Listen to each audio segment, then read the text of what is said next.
Medtronics, another group we met here at the Service Council, and they're, just very simply saying, look, service excellence to us is step up, period. That's simple. So people come to work and you're saying, what are we doing with our service today? Looking for the next step up. What are you committed to doing this afternoon? Figuring out that next step and taking it.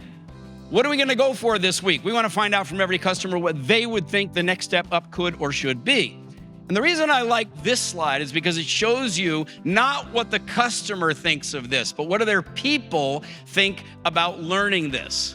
How do they feel about actually having a chance to be involved in service excellence? How much value did it bring to you as a member of our team? How confident are you of using these tools when you actually go to work? Are you even willing to help lead a service excellence workshop for somebody else? And they're getting very high scores. So, you hear this word about, I just wish my people had a better service mindset. And whenever I hear that from a leader, I say, boy, if you can't tell me how you do that, then all you're doing is sort of living in a shallow world of fantasy and hope.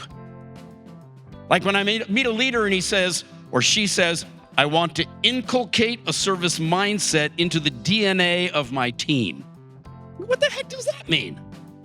So how do you build a strong, uplifting mindset? And the answer is you give people a tool set, and then you give them the time and the coaching and the support so they develop a skill set.